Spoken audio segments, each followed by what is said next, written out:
धरणी धरी पिके गाये ओळल्या म्हैसी राम वेळोवेळा मे गाव ओळे जळिता कांडिता जीवितावी बाई स्वप्नी दुःख कोणी न देखे डोळा नामाच्या गजरे भय सुटे कैकाळा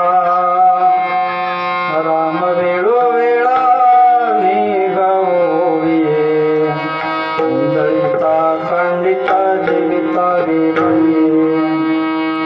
तुका म्हणे रामे सुख दिले आपुले तया गर्भवासी जाणे खुंटले राम वेळोवेळा मे गावोवे दळिता खंडिता जीविता गे बाई विठ्ठल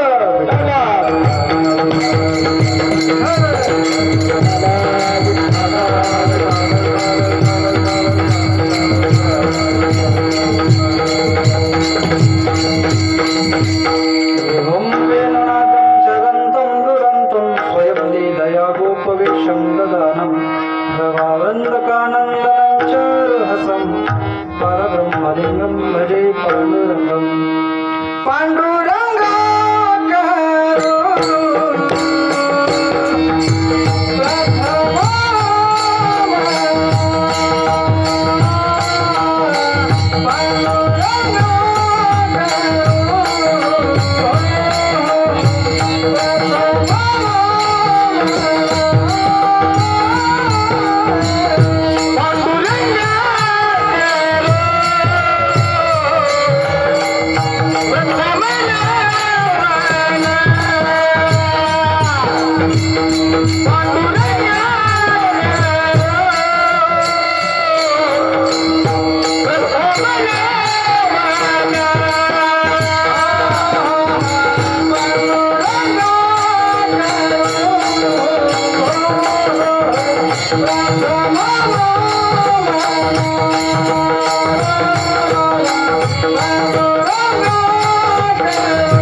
प्रवेशं विधीन्द्रादिदेवैः सदा स्तूयमानं समाधिस्थमूर्तिं भजे ज्ञानदेवम् मुक्तबाई नमो त्रिभुवन पावनी मुक्तबाई नमो त्रिभुवन पावनी मुक्तबाई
नमो त्रिभुवन पावनी मुक्ताबाई नमो त्रिभुवन पावनी अजत्र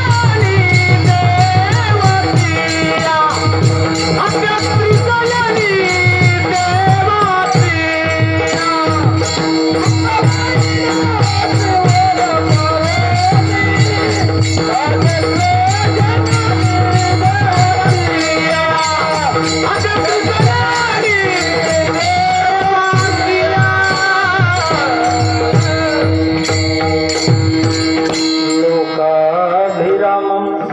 रणरंगधीरं राजीवनेत्रं रघुवंशनाथं कारुण्यरूपं करुणाकरन्तं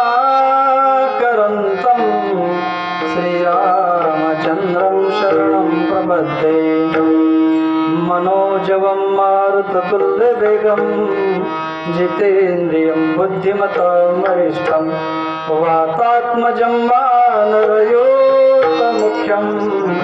श्रीरामदूतं शरणं प्रपद्ये ॐ नमो जियाद्य वेद प्रतिपाद्य जय जय संवेद्यात्मरूपा देवा तुचे गणेशो सकलार्थमती प्रकाशो मने निवृत्तीचा दासो अवधारुदी जयांचे केलिया स्मरण होय सकळ विद्यांचे अधिकरण तेची वंदू श्रीचरण श्री गुरूंचे ते नमस्कारोनी आता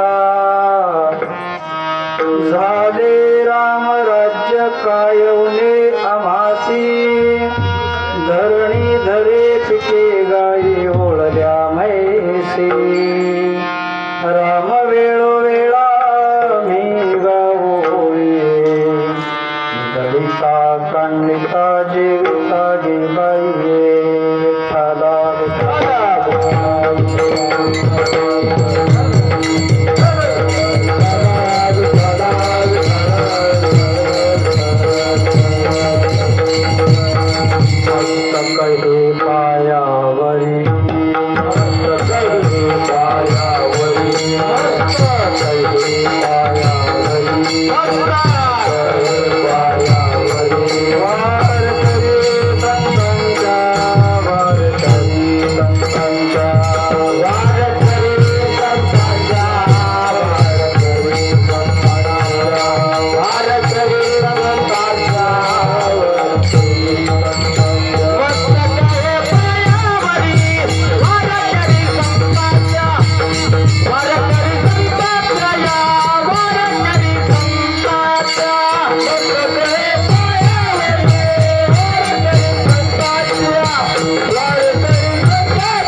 स्थळी आणि प्राप्त वेळी आज नवीन कारसा या नगरीमध्ये 2 दिवसीय उत्सव भगवान रामचंद्र प्रभू यांची मूर्ती प्राण प्रतिष्ठापना अयोध्येमध्ये आहे। आणि या निमित्तानं देशात अनेक राज्यामध्ये, अनेक जिल्ह्यामध्ये, अनेक तालुक्यामध्ये, अनेक गावामध्ये हा उत्सव थाटामाटानं आनंदानं साजरा होतोय। आणि याही ठिकाणी तो उत्सव साजरा होतोय म्हणून या उत्सवानिमित्त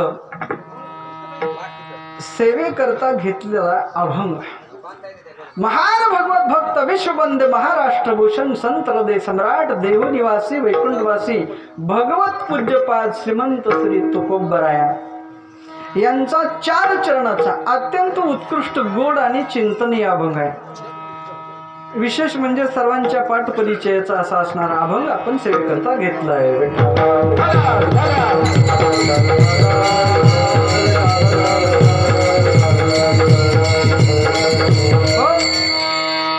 हा उत्सव बघा, हा उत्सव म्हणजे मोठा पर्वकाळ आहे आपल्या जीवनामध्ये। हा पर्वकाळ सगळ्यांच्या जीवनामध्ये नाही पण तुमच्या आमच्या जीवनामध्ये आलाय महाराज। काही पर्वकाळ आठवड्यात सप्ताहामध्ये 1 दिवस पर्वकाळ असतो, काही पर्वकाळ 15 दिवसात असतात, काही पर्वकाळ महिन्यात असतात, काही पर्वकाळ वर्षानं येतो, काही पर्वकाळ 2, 5, 7, 11, 21, 51, 61, 75, 101 वर्षांनी येतो। पण हा पर्वकाळ आपल्या जीवनामध्ये 496 वर्षांनी आलाय।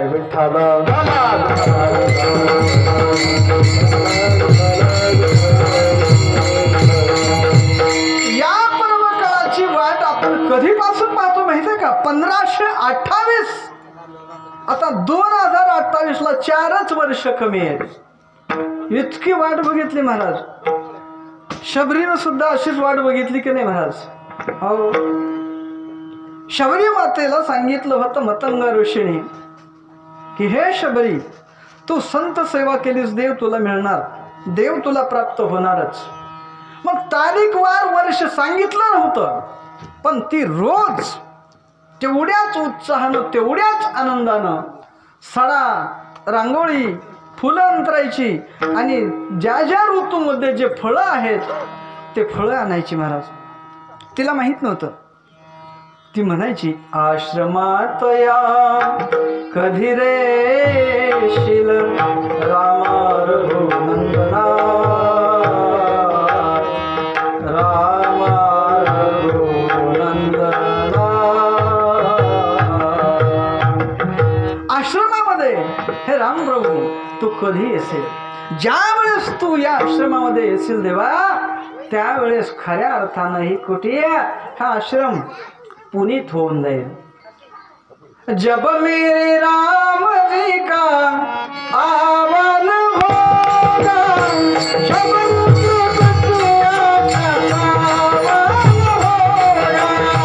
जब मेरे राम जी का आवन होगा, शबरी की कुटिया का पावन होगा। जब मेरे राम जी का आवन होगा, शबरी की कुटिया में पावन होगा। जब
ठिकाणी येतील त्यावेळेस आमची ही आश्रम कुटिया पवित्र पुनीत होईल महाराज.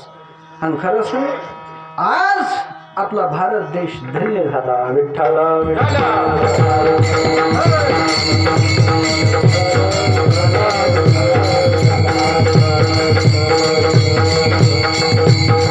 तिला माहित होत, ती म्हणतच होती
खूप सुंदर भजन म्हणतात आहे.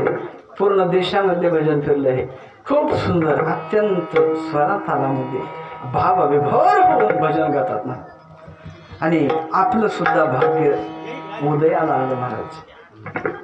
परमार्थ म्हणजे परमार्थाचा कळस आहे महाराज.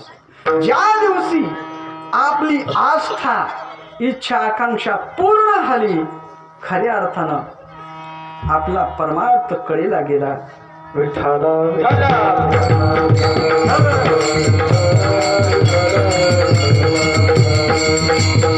शबरी माता म्हणते देवाला, देवा आजपर्यंत नामचिंतन झालं हो, पण आता वाचा गात्र गलित होते, कंपायमान होते, वाणी कंपायमान होते. आता तुझं नामस्मरण वाच या वैखरी तर होणार नाही, मधून होईल.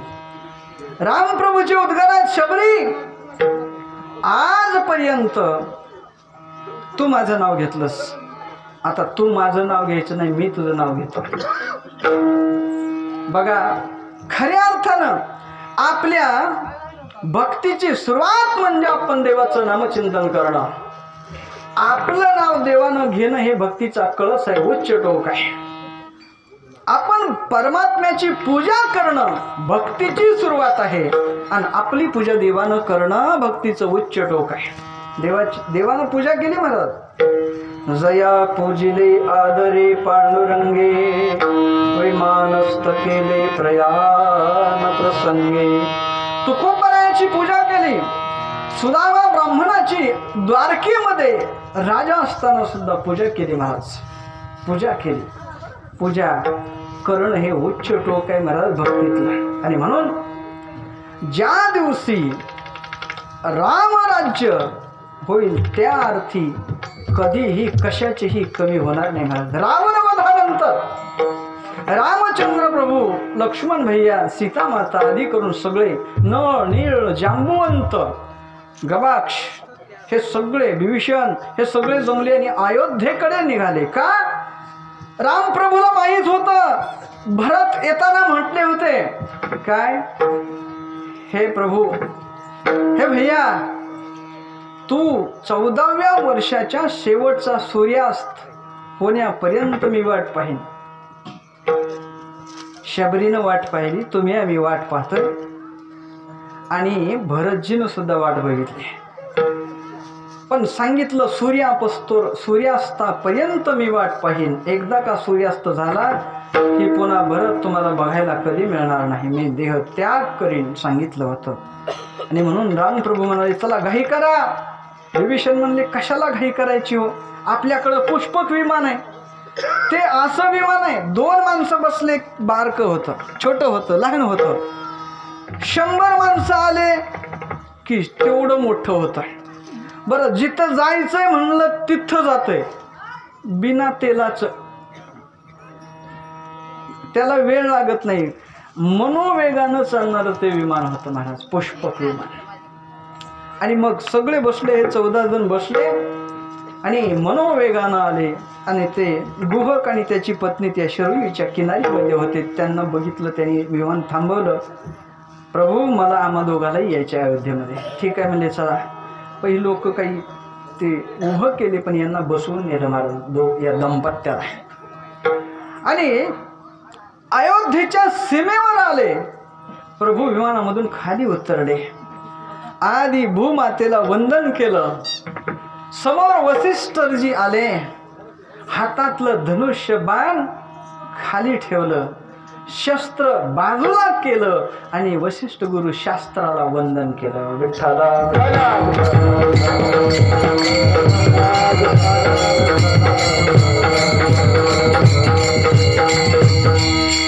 आणि म्हणले, सांगा नंदीग्रामामध्ये लवकर निरोप द्या. हनुमंतरायाला सांगितलं, भरताला जावा निरोप द्या, प्रभू आलेत म्हणून सांगा. तेवढ्यामध्ये हनुमंतरायांनी उड्डाण केलं आणि नंदीग्रामामध्ये आले. भरताला सांगितलं, भरता आनंदाची बातमी एकदाच सांगायची नाही आणि दुःखाचीही बातमी एकदाच सांगायची नाही, कारण का ते पचल न पचल त्या व्यक्तीवर असतं, मनोधैर्यावर असतं. धीरे धीरे सांगा म्हणून सांगितलं, हळूहळू सांग. ते म्हणले, खूप आनंदाची गोष्ट आहे भरता, खूप आनंदाची गोष्ट आहे. भरतजी म्हणले, काय ते सांगा ना. हो ठीक आहे. आपले रामप्रभू 14 वर्षाचा वनवास संपवून ते इथं येत आहेत.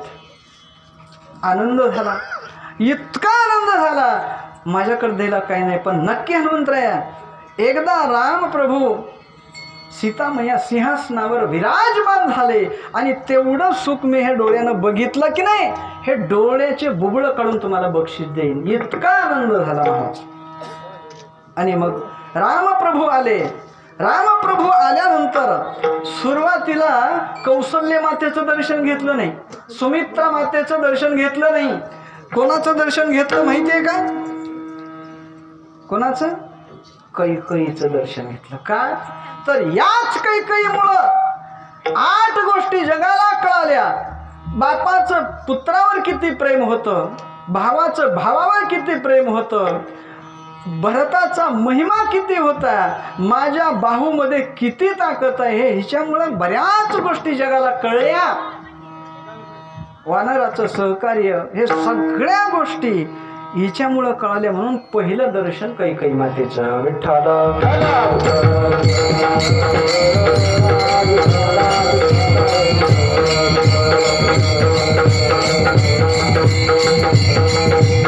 हो, एक सांगतो, कीर्तनामध्ये फोन येऊ द्या, शीतामध्ये फोन येऊ द्या, सुरुवातीला हॅलो म्हणायचं नाहीच. काय म्हणायचं? जय श्रीराम किंवा रामकृष्ण हरी असं म्हणायचं किंवा राधे श्याम म्हणायचं, पण हॅलो म्हणायचं नाही. खास ते सांगतो. का हॅलो म्हणायचं नाही? तर बघा, ज्याने हे दूरध्वनी यंत्र किंवा मोबाईल हे यंत्र तयार केलंय त्याचं नाव ग्राहम बेल. ग्राहम बेलनं हे यंत्र तयार केलं. इथल्या माणसानं तिकडं शेकडो मैलावर बोलायचं यंत्र ग्राहम बेलनं तयार केलं.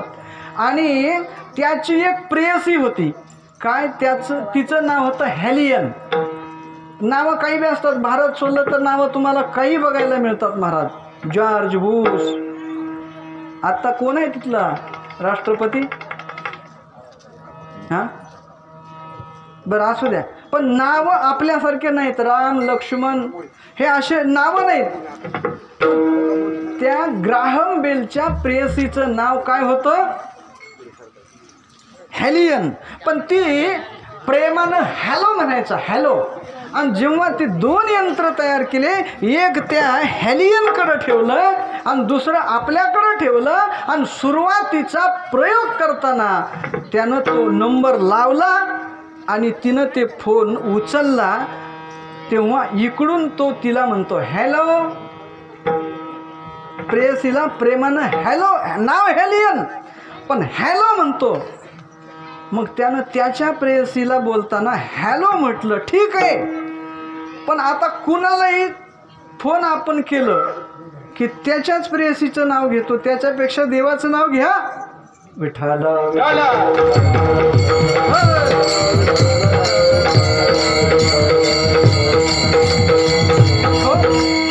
बघा एखाद्या वेळेस गेट पडलं, रेल्वे गेट पडलं, अडीकल आपण थांबलो, एखादी मालगाडी आली किंवा कुठलीही एक्सप्रेस गाडी आली, माणसं अक्षरशः डबे किती होतील मोजतील, 1 2 3 4 5 6 70 डबे, 80 डबे, 100 डबे म्हणतील. पण ती वेळ व्यर्थ गेला महाराज. का? तेवढ्या वेळेस रामाचं चिंतन होऊ शकत होतं. आपला वेळच सगळा निरर्थक होत चाललाय महाराज. तुकोबारा सांगतात, सिंक जांभई खोकला ती तुका वेळ व्यर्थ गेला. मला म्हणतात सिंक जांभई आणि खोकला, केवढाच वेळ व्यर्थ गेला, बाकी कामाला लागला. आणि तुमचा आमचा तेवढाच वेळ कामाला लागलाय. बघा माणसं शिंकल्यावर आक्षी राम म्हणतंय की नाही, पुन्हा कुठं म्हणतंय, एकदाच बरं खोकला राम, लय खोकला येऊनी म्हणून, लय शिंका येऊनी म्हणून राम. आणि मग जांभळी दिल्यानंतर, जांभळी बी दिल्यानंतर हा म्हणतात. आणि ती जांभळीचा असं आहे महाराज, समोरच्यानं दिले की इकडचे इथेच, कसे गोष्ट ऐकीन काय नाही की, पण त्यानं दिली की याला येणार, बघितली की जांभळी येत असते असं. पण ते नाव घेते म्हणून यानं नाव घेत नाही महाराज.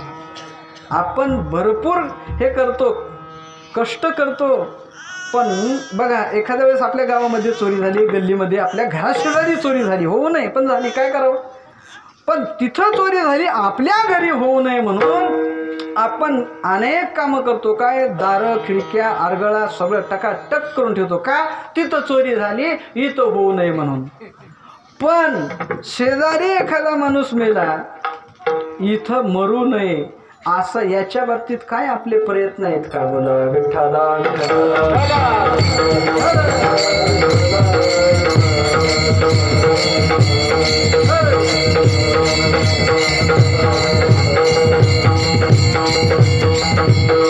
आणि मग रामप्रभूंनी सर्वांचं दर्शन घेतलं. वेळ झाला होता म्हणून सगळ्यांनी घाई केली, पहिलंच वेळ उशीर झाला म्हणून सगळं वनवास घडला. आता तरी वेळ मुहूर्त चुकायला का नको, कारण मुहूर्तावरच पाहिजे. आता लग्नातलं मुहूर्त आहे बघा, लग्नाचं मुहूर्त असतं 12:32, पण ते लग्न कितीला लागतंय? 1:30 वाजता, 2 वाजता, 2:30 वाजता. कशामुळं होतंय होय? फक्त नाचण्यामुळं. मला नाचण्याचा विरोध करायचा नाही किंवा नाचण्याला काहीच बोलायचं नाही. तुम्हाला किती तास नाचायचं आहे? 2 तास नाचायचं आहे महाराज. लग्न 12:30चं आहे, मग तुम्ही नाचायला 10ला सुरू करा ना. 10 ते 12 काय नाचायचे ते नाचा, पण 12:30ला लग्न लागलंच पाहिजे. मुहूर्त टळला की पुन्हा उपयोग होत नाही महाराज. रामप्रभूचं लग्न 14 निमिष उशिरा लागलं म्हणून 14 वर्ष वनवास आहे. आमचं किती तास उशीर होतो म्हणून जीवनभर दुःख आहे. विठ्ठला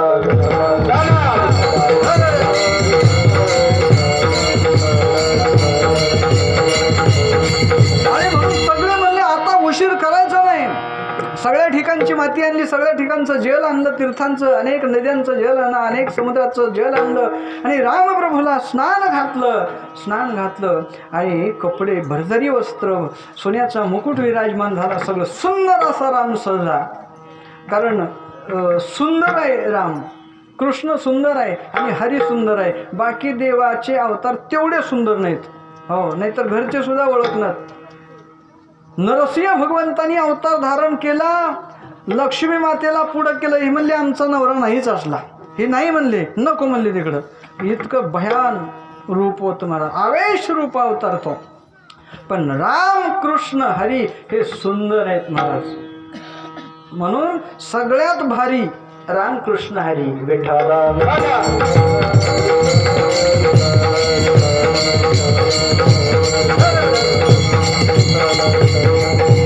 आणि म्हणून त्या ठिकाणी सिंहासनावर विराजमान केलं. कुंकुम तिलक आणि अक्षता लावल्या महाराज वशिष्ठजींनी. आणि सगळ्या लोकांनी एकच जय जयकार केला. राजाधिराज महाराज रामचंद्र भगवान की जय. आणि लोक म्हणू लागले आता आमच्या रामाचं रामराज्य झालं. अभंगाचं पहिले झाले राम राज्य काय उन्हे आमासी झाले राम राज्य काय उन्हे आमासी झाले राम राज्य काय उन्हे आमासी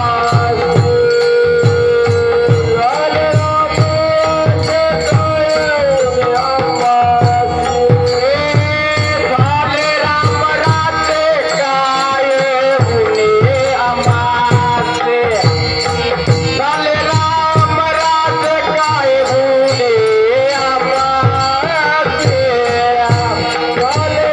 आमासी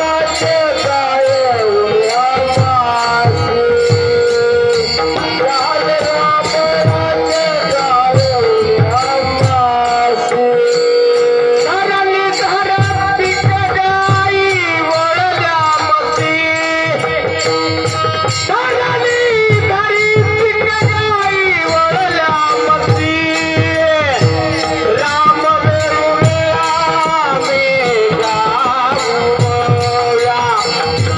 राम राज्य काय उन्हे आमासी धरणी धर पीक गाई वळल्या मती धरणी धरी पीक गाई वळल्या मती राम वेरुळ्या मी गाऊया राम वेरुळ्या मी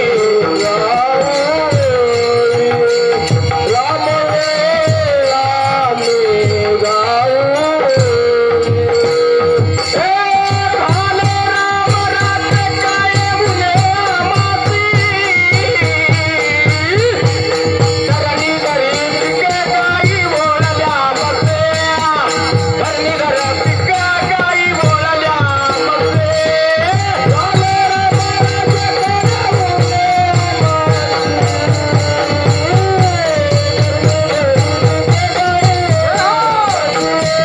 धरणी धरी पीक गाई वळल्या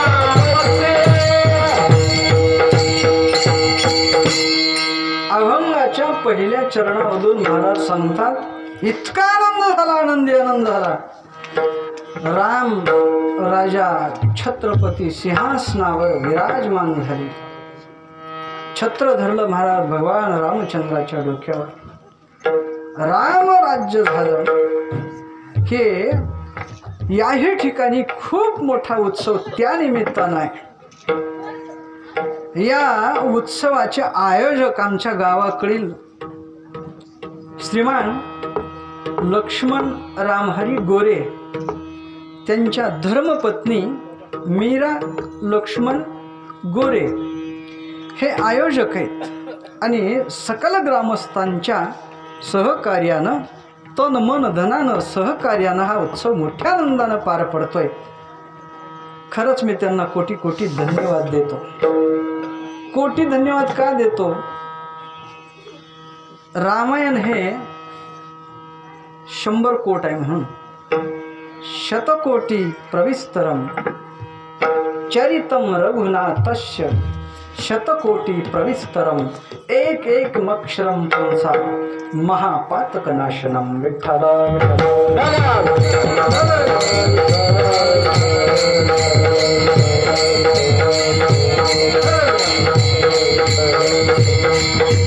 आणि म्हणून या ठिकाणी अभंगातून महाराज सांगतात झाले राम राज्य परिणाम काय उने आम्हासी.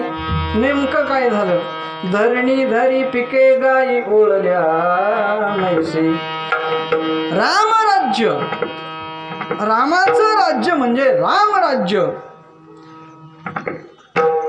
शिवाजी महाराजांचं राज्य म्हणजे शिवराज्य किंवा स्वराज्य.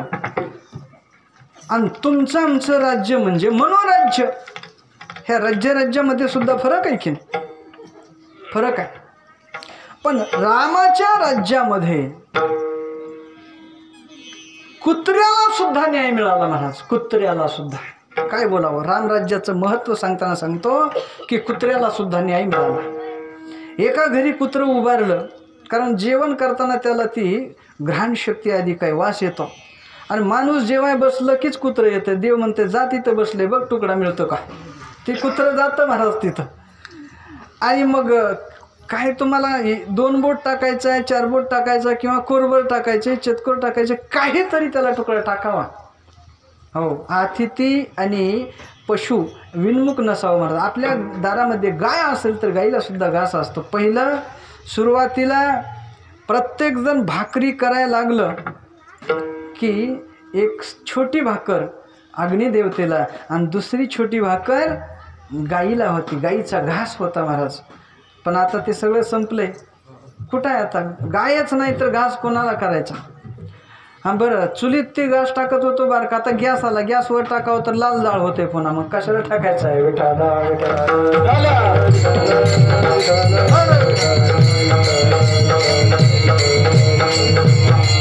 आणि मग एका माणसानं न घास टाकता पाठीत काठी मारली महाराज त्याच्या. त्याला सुद्धा दुःख झालं महाराज. विव्हळत विव्हळत कुंथत रामप्रभू जात असताना रामप्रभूकडे आलं महाराज.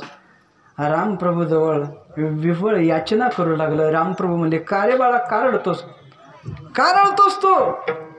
म्हणलं मला मारलं म्हणलं त्यानं, मला न्याय मिळेल का म्हणलं तुमच्याकडे? ते म्हणले हो, रामराज्य आहे, कोणालाही न्याय मिळेल. आणि मग बोलवा म्हणले त्याला. त्या माणसाला बोलवलं आणि रामप्रभूंनी कुत्र्याला विचारलं, बाबा रे, याला शिक्षा काय करायची तू सांग, मी शिक्षा करतो.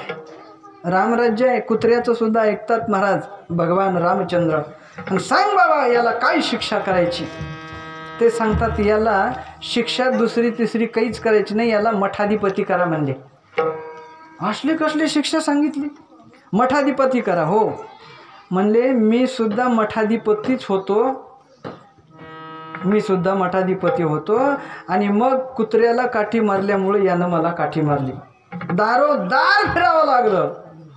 भिक्षा मागणारे सांगत असतात, काहीतरी द्या बाबा, काहीतरी द्या, नाहीतरी याच्यासारखंच तुम्हाला फिरावं लागेल. आणि त्याला मठाधिपती केलं भगवान रामचंद्राने. मग जिथं कुत्र्याला सुद्धा, पशु यातीला सुद्धा न्याय मिळतो, तिथं माणसाला न्याय काय मिळणार नाही?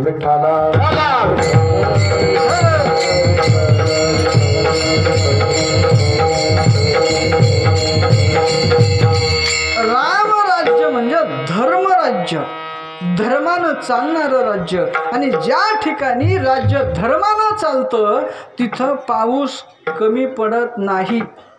पाऊस सुद्धा भीतो महाराज. जिथं अधर्म आहे, जिथं पाप आहे, पाप तिथं भेव, भाव तिथं देव, पाप तिथं भेव. हे पावसाला सुद्धा भीती वाटते, इथं पडावं का नाही. पावसाला सुद्धा भीती वाटते, जिथं पाप अधर्म आहे तिथं तो पडत नाही महाराज. आणि या ठिकाणी रामराज्य झालं. आता उणे म्हणजे कमी, वजा. आता आम्हाला काहीच कमी नाही, नव्हे कमीची सुद्धा कमी नाही. कळालं की?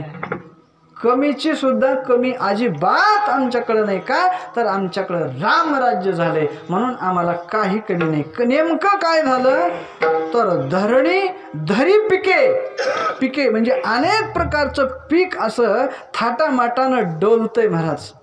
हो बघा, पिकाची सुद्धा कमाल आहे का नाही. आता तुमच्याकडे भाग चांगला आहे, एकदा पेरलं की त्याला पाणी न देता येतंय. ज्वारी असेल, हरभरा असेल, मनानं येते.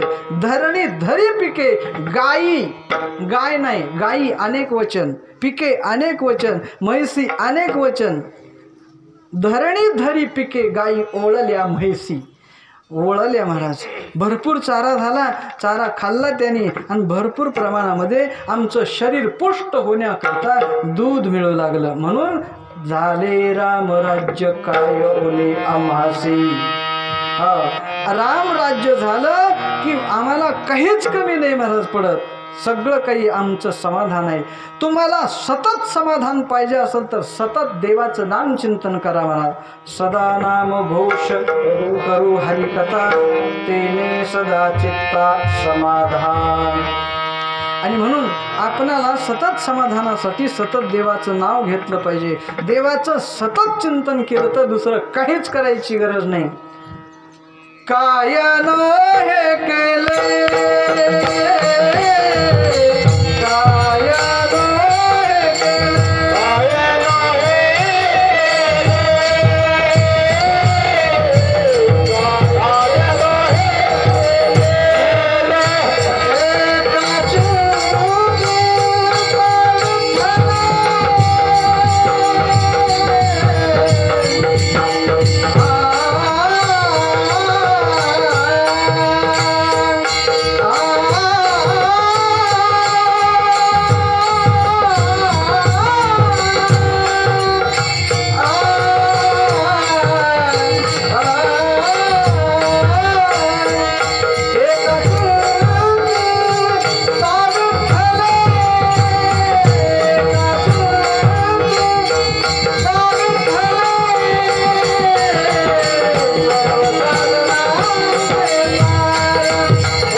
की विघ्न राहत नाही महाराज.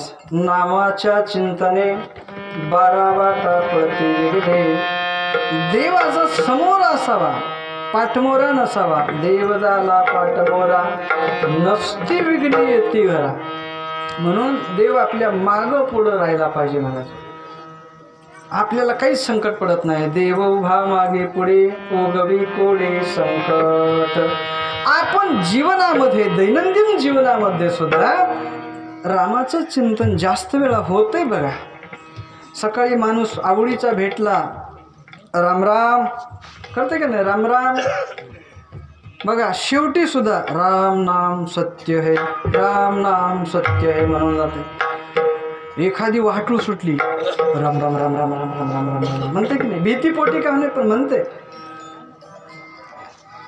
येतो त्याला आयाराम म्हणतात, जातो त्याला गयाराम म्हणतात, जे टाकतोय त्याला सुद्धा टाकूराम म्हणतात. हो काय कमाल आहे माणसाची, टाकूराम म्हणतात. कुठं कुठं एखाद्या लाकडात सुद्धा म्हणतात राम आहे. हो एखाद्या लाकूड निवड कामातून गेले, काही राम नाही म्हणतात ह्याच्यात. कुठं कुठं राम आहे महाराज. सगळीकडे जळी स्थळी काष्टी पाशाने आहे वनमाळे जेथे तेथे. जिकडं बघावं तिकडं परमात्मा वास करतोय.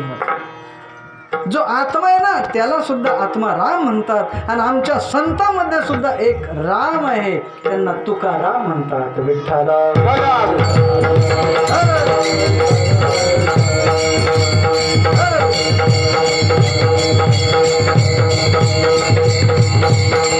आणि म्हणून आमच्या जीवनामध्ये सुद्धा वेळोवेळा रामाचं चिंतन होतंय. म्हणून आपण सुद्धा वेळोवेळा देवाचं चिंतन केलं पाहिजे. कुठलंही काम करत असताना रामाचं चिंतन क्षणाक्षणाला किंवा वेळोवेळा रामाचं चिंतन करावं लागतं. या अभंगाच्या दुसऱ्या चरणातून महाराज सांगतात. रामा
राम वेळोवेळा आम्ही गाऊ ओविये दळिता कांडिता जेविता गेवाये.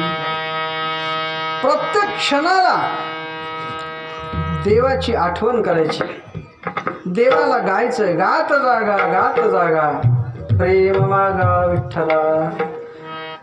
भावे गावे गीत शुद्ध करून या चित्त, का तुझ भावा आहे देव तरी हा सुलभ उपाव.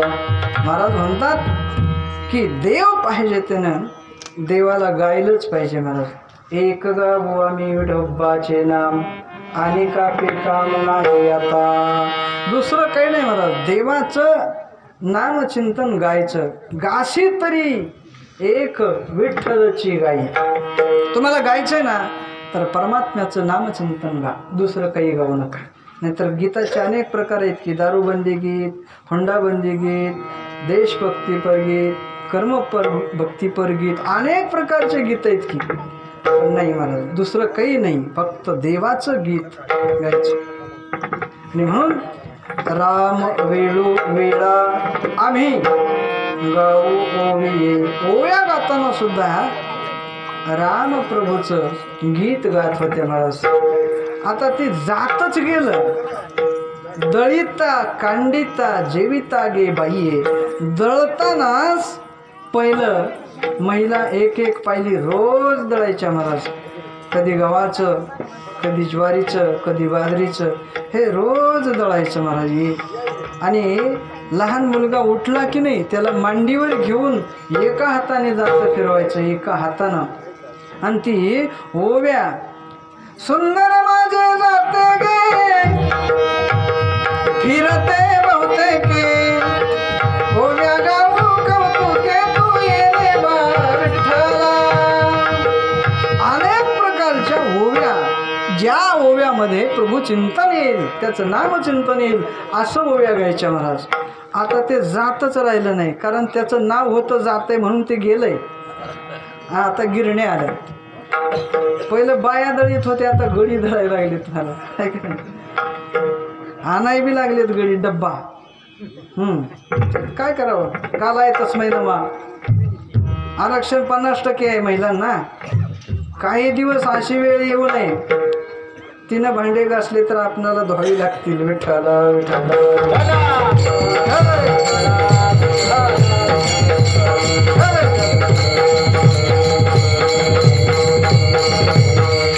आणि म्हणून महाराज म्हणतात राम वेळू वेळा आम्ही गाऊ ओविये. ओव्याच्या रूपामध्ये त्याला गाऊ. दळिता कांडिता जेविता गेवाये. जेवताना सुद्धा आपण सुरुवातीला म्हणत नाही का हरे राम राम राम हरे हरे, हरे कृष्ण कृष्ण कृष्ण हरे हरे. जेवताना सुद्धा, जेवण्याच्या अगोदर सुद्धा रामाचं चिंतन आहे. बघा आपल्या वारकरी संप्रदायामध्ये सुरुवात रामानंच आहे. पहिलं भजनाचं पहिलं शब्द काय हो, राम कृष्ण हरी राम. आणि शेवटी सगळं झालं पुंडलिक वरदे हरी विठ्ठल श्री ज्ञानदेव तुकाराम. सुरुवातीला राम, शेवटी राव, मधी तुमचं आमचं भक्ती काम. विठ्ठला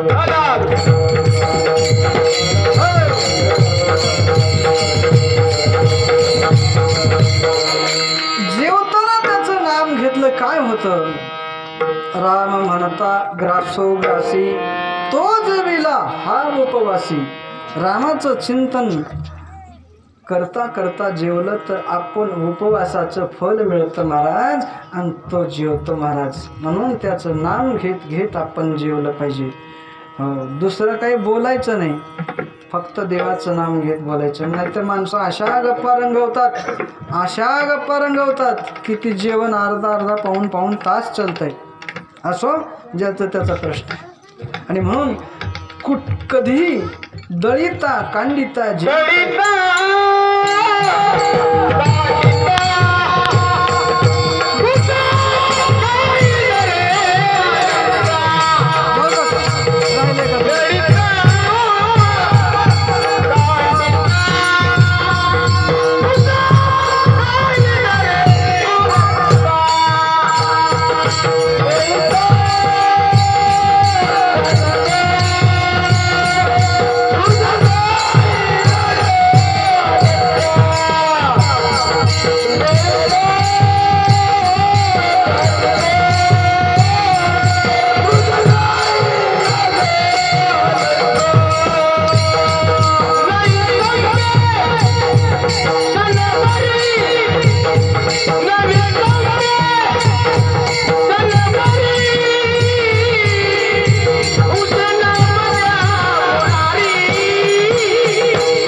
सांगतात की दळताना कांडताना कांडणं कळणं का साळी कांडायची असतात आणि ज्वारी दळायची असते. हां, आणि ते दोन्ही एकत्र स्वयंपाक करून जेवायचं असतं. दळिता कांडिता जेविता गे बाई. आपण कुठलंही काम करा, कामामध्ये काम, काही म्हणा राम राम, परिणाम काय होईल? जाईल भवश्राम, सुख होईल दुःखाचे. दुःखाचं सुख होतं कामामध्ये काम राम नाम केल्यानंतर. बघा, आपणाला वेळ वाढवून मिळालाय, तुम्ही असं गपगप थांबू नका. तुम्हाला पहिलं माहीत होतं की 11:15 संपवायचं आहे, आता सांगितलं 12:30 वाजूस तर चलू द्या म्हणून. वाढवून वेळ मिळालाय, मग गप गप थांबू नका. विठाला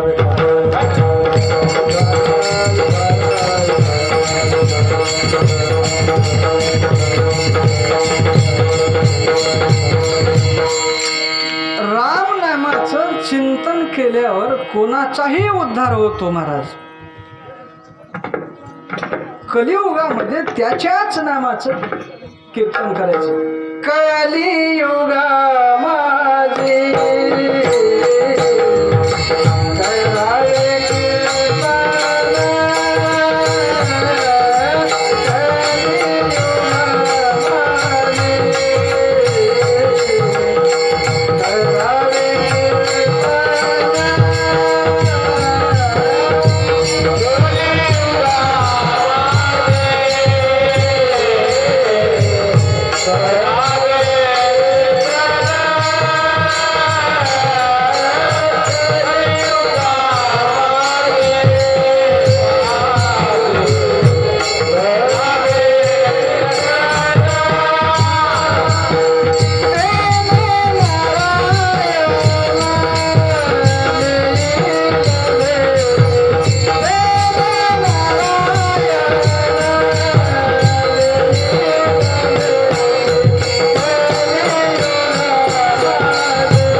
कलियुगा माझी करावे कीर्तन, तेने नारायण देईल भेटी. बघा, आपण दुसरं काही करायचं नाही महाराज, दुसरं काहीच करायचं नाही. सगळं नामाचं चिंतन केलं की सगळं काही केल्याचं फल मिळतं महाराज. योग याग करायचं नाही, जप तप करायचं नाही. योग याग तपे केली तयाने आमुपे, कारण सर्व साधनांचे सार भवसिंधू तरी पार. बघा, योग माणसं कशा करता करतात? अंतःकरण शांत होण्याकरता करतात. मग इकडे नामानं अंतःकरण शांत होतच ना. नाम घेता मन नवे, जिवे अमृतचे सवे, होता ती बरवे ऐशे शकून लाभाचे. आणि म्हणून आपलं अंतःकरण नामाला शांत होत असेल, राम मनता वाटले राम मनता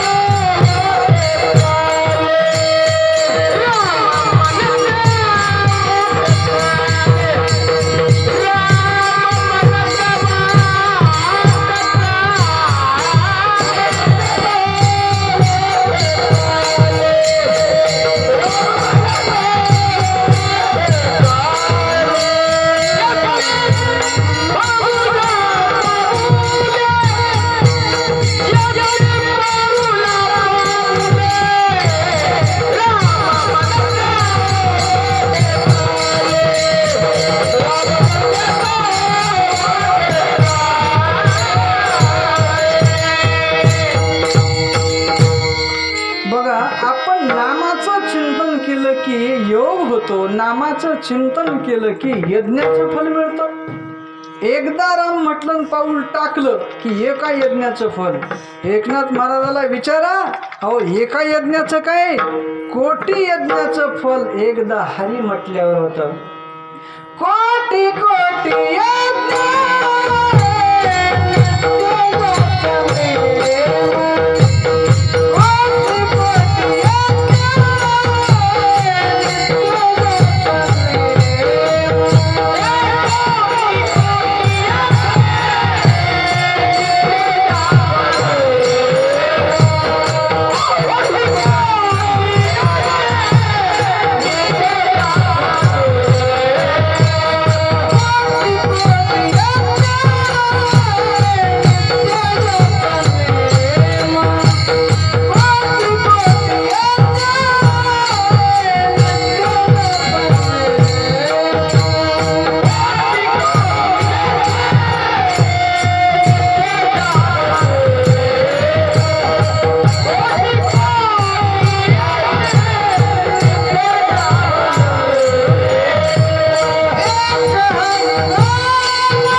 कोटी कोटी यज्ञ नित्यजाचा नेम, एक हरिनाम जपता घडे.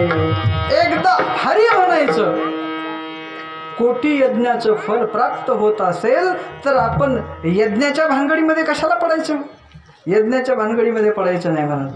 ते साधना आहे पण ते सगळं एक्सपायर झालेले साधन आहेत महाराज. अवघ्या वाटा झाल्या क्षीण, कलीन घडे साधन, उचित विधी विधान, उचित विधी विधान, न कळे न घडे सर्वथा, नक्की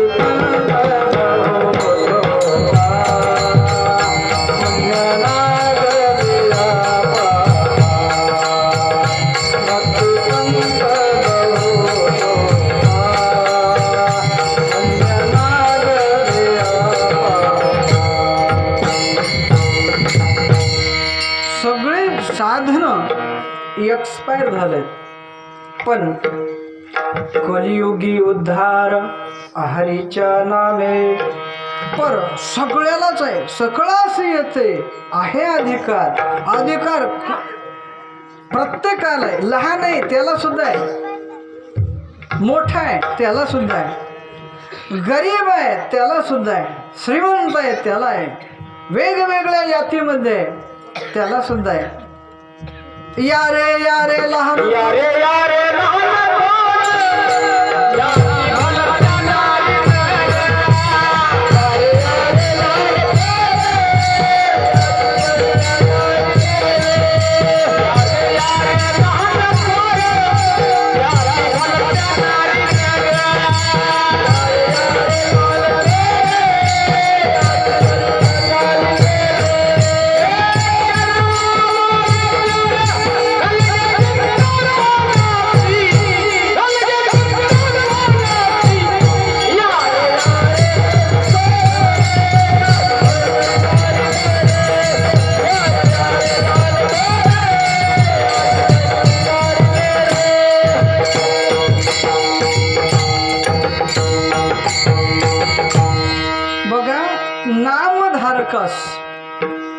असे विशिष्ट आकृती नाही, विशिष्ट जाती नाही, विशिष्ट याती नाही. तुका म्हणे याती हो का तयाची भलती. भलती याती असेल तरी सुद्धा इकडे चालतंय महाराज, चालतंय. तुका म्हणे वाद गेला खंडोनी, वाद खंडून गेला महाराज. तुका म्हणे भेदाभेद, भेद नाही अभेद येत गेला वाद खंडोनी. वादच राहिला नाही महाराज, नाही तर बऱ्याच संप्रदायामध्ये वाद आहेत. यानं असंच करावं, त्यानं तसंच करावं. इथं तसं नाही महाराज, इथं बंधन नाही महाराज, अमुक यावा असं काही नाही. म्हणून प्रत्येक जनासाठी परमार्थ आहे, कारण प्रत्येकाच्या अंतरात्म्यामध्ये राम विराजमान आहे. विठ्ठला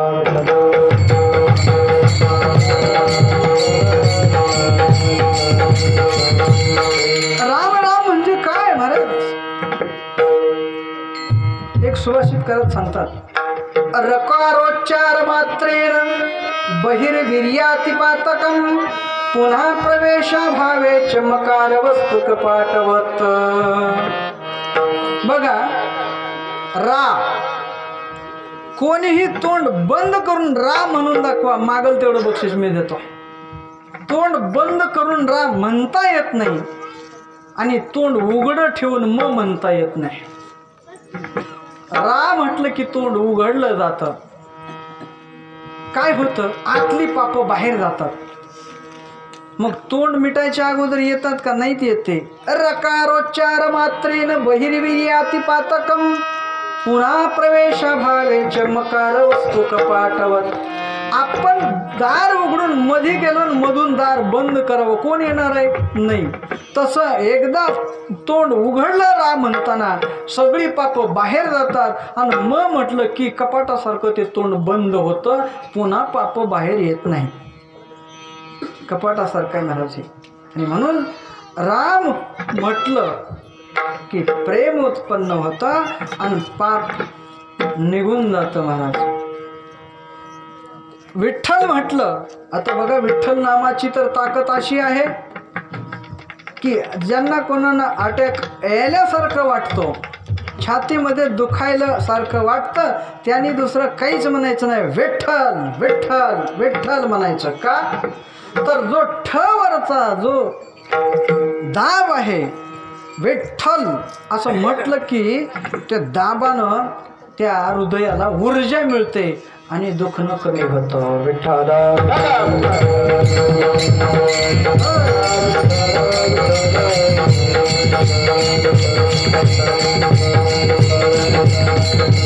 दुसरं, देवाचं चिंतन केलं की पाप निघून जातं महाराज.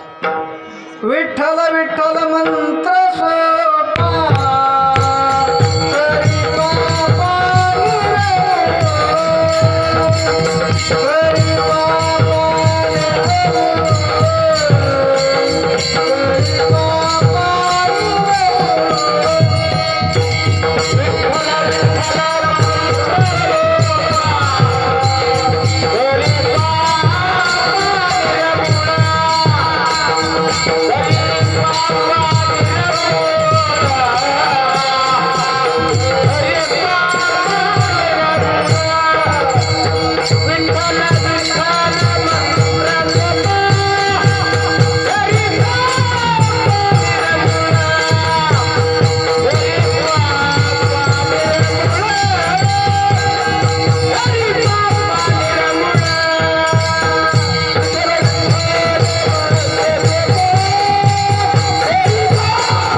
विठ्ठल नामाचा महिमा असा आहे की पापाला निर्मूळ करून टाकतो. तुम्ही बघितलं, आपण तुम्ही सर्वजण शेतकरी हो, बोरीचं झाड आपण सुरुवातीला कापलं, एक असतंय, पुन्हा 10-12 येतात, म्हणजे वाढत जातं.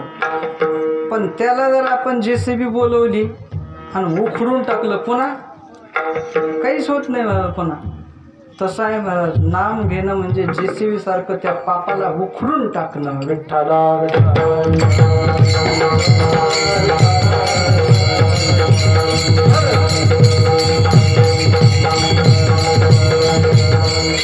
बघा, वाल्या कोळ्यानं राम राम असं न म्हणता काय म्हणत होतं ते, मरा मरा.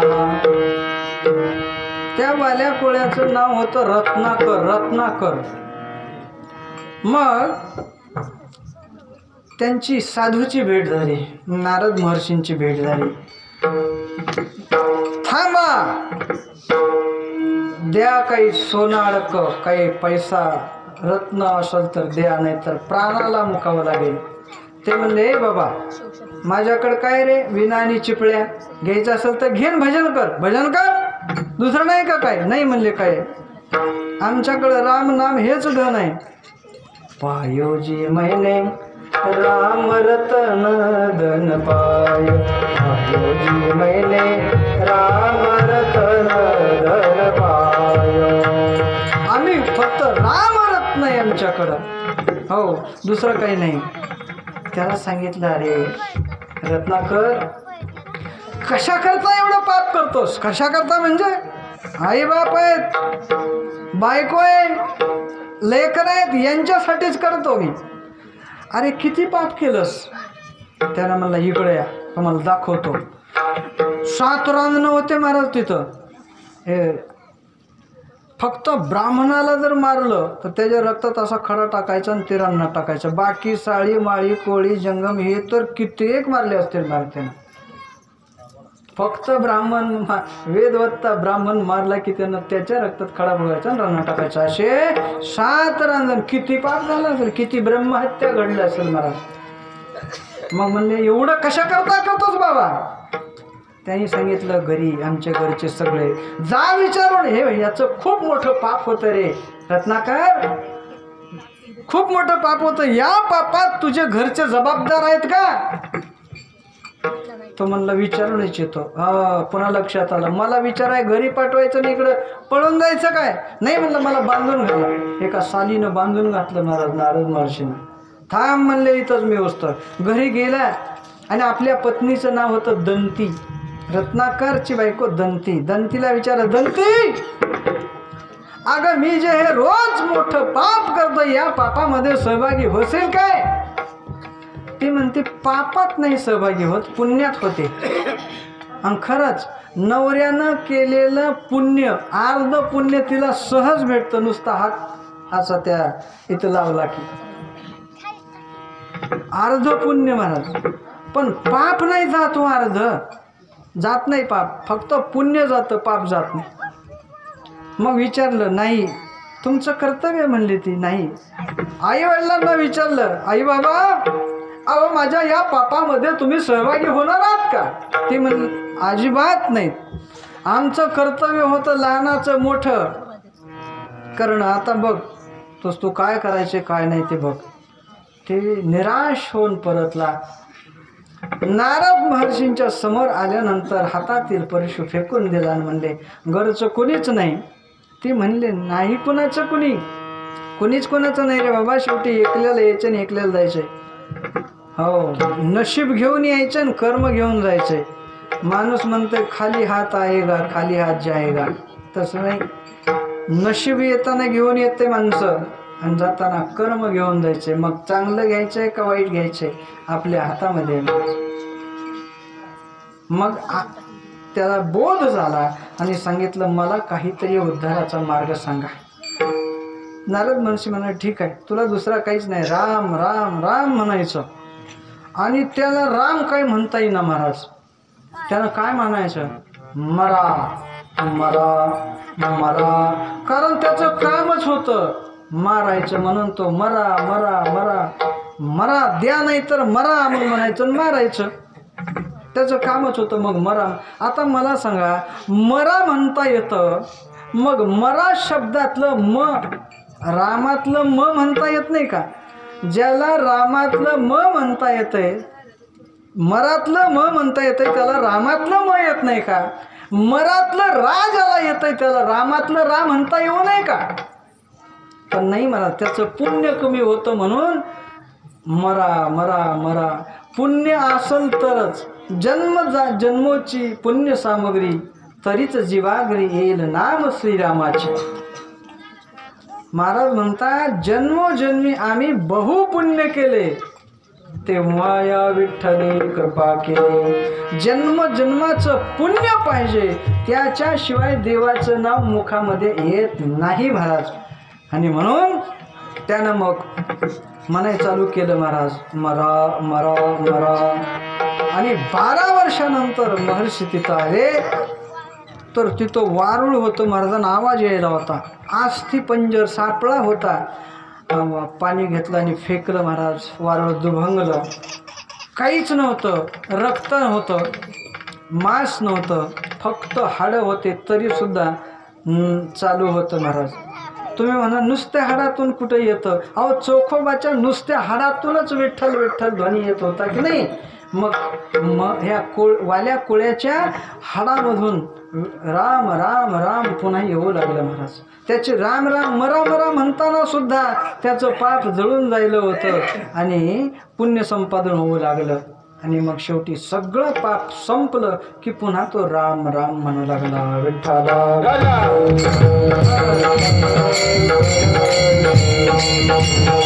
आणि मग एवढी कीर्ती वाढली त्याची, एवढी कीर्ती वाढली.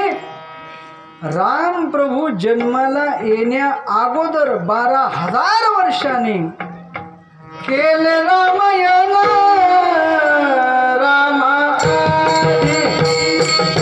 रामायण, रामा केले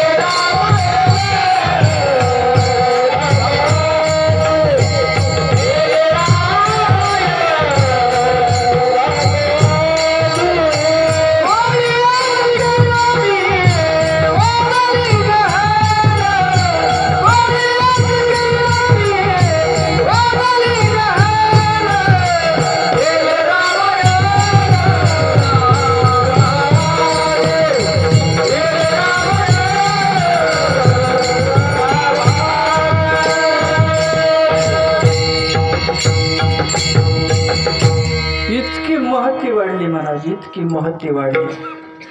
अहो, वैर्याचा भाऊ विभीषण, पण त्यानं सुद्धा रामप्रभूचं नामचिंतन करावं, अंगणामध्ये तुळशी वृंदावन असावं, भगवा ध्वज असावा, आणि प्रत्येक त्या फाडीवर, प्रत्येक फाडीवर, एका फाडीवर रा, दुसऱ्या फाडीवर म वेगवेगळं लिहायचं. कारण बंदी होती तिथं, राम नामाची बंदी होती तिथं. आणि मग तरी काही दुष्ट चंडाळांनी रावणाकडे घरानं केलंच विभीषणाचं. मग विभीषणाकडे रावण आला, म्हणले काय रे हे काय लोक म्हणतात, काय म्हणतात? अरे तुझ्या घरावर प्रत्येक फाडीवर माझ्या वैर्याचं नाव लिहिलंस? विभीषण हे काय प्रकार आहे? दादा, आपल्या दोघांमध्ये फूट पाडण्याचा प्रयत्न चालू आहे. मग ते वैर्याचं नाव नाही, आई बाबा गेल्यानंतर वडील भाऊ तू वडिलाप्रमाणे आहेस म्हणून तुझ्या रावण शब्दामधलं रा लिहिलं. आणि वहिनी, आई गेल्यानंतर वहिनीच माझी आई आहे म्हणून तिच्या मंदोदरी मधलं म लिहिलंय. विठ्ठला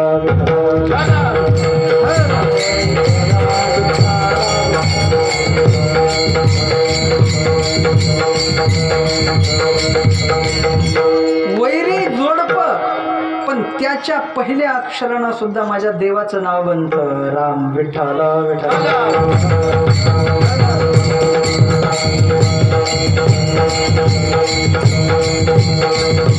आपल्या वारकरी संप्रदायाचं आराध्य दैवत विठ्ठल, आणि संप्रदायाच्या नियमाप्रमाणे त्या देवाचं भजन करू. विठोबा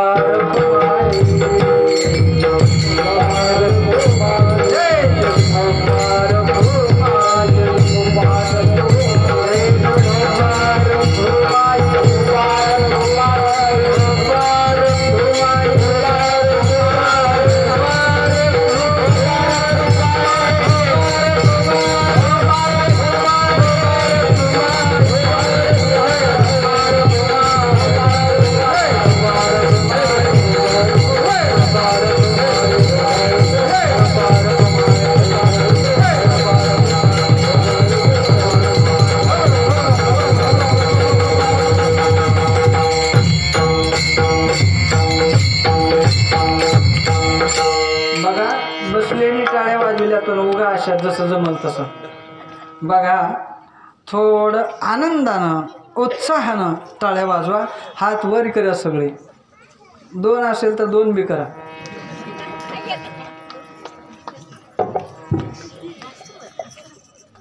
वर करा. राम बघतोय तिथून. रघुपती राघव राजा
असा नामाचा गजर पाहिजे बघा. असा नामाचा गजर. आणि काय होतं हे स्वप्नात सुद्धा दुःख येत नाही महाराज. स्वप्नामध्ये सुद्धा दुःख येत नाही. म्हणून आपण देवाचा गजर करायचा आहे. अभंगाच्या 3ऱ्या चरणामध्ये महाराज सांगतात. स्वप्नी दुःख न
स्वप्नात सुद्धा दुःख येणार नाही. स्वप्नी ही दुःख कोणी न देखे डोळा.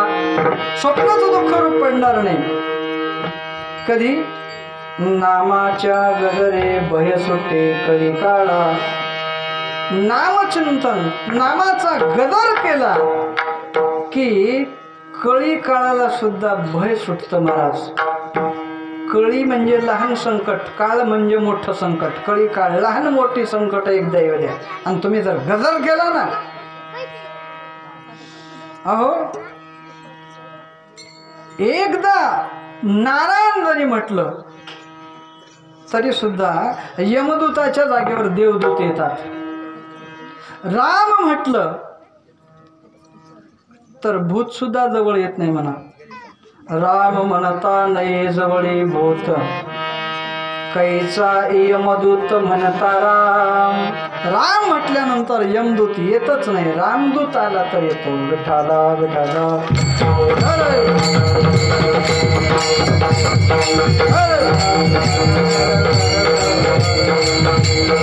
आपण देवाचा मोठ्यानं गदार केला आणि जरी न्यायला यमदूत आले आणि जर आपण देवाचं चिंतन करू लागलो तर ते आपल्याकडे येत नाहीत, माग माग सरकतात. माग सरकण्यामध्ये पायात पाय अडकत होतो. कसा दडा दडा दडा दडा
सुटला कळी काळा बापुडी रे. शिवनामचिता मुखी सेवका पड्या रे. शिवनामचिता मुखी सेवका पड्या रे. आणि म्हणून कळी काळ आपण नामाचं चिंतन करत असताना तो आपल्याजवळ येतच नाही महाराज. कळी काळ येत नाही. आले तर मग देवदूतच येणार. आणि म्हणून एवढं मोठं महत्त्व नामाचं आहे. आणि म्हणून आपण जर राम राम राम म्हटलो तर त्या रामाचं जसं स्वरूप आहे तसं आपलं स्वरूप बनवतो. अविनाश करी आपली आयसे लावी मना पिसे गोविंदाचे. आपल्यासारखा देव करतो. अविनाशी स्वरूप देवाचं तसं आपलं सुद्धा अविनाशी रूप देव करतो. पण आपणाला त्याचं वेळ लागलं पाहिजे. वेळ लागलं म्हणजे सतत त्याच गोष्टीचा ध्यास करणं, त्याचंच ध्यान करणं, डोळ्यांनी त्यालाच पाहणं, मुखानं त्याचंच उच्चारण करणं. तेव्हा तो देव आपल्याला त्याचं सुख देतो. अभंगाचं शेवटचं चरण तुका म्हणे रामे सुख दिले आतुले. तुका म्हणे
मला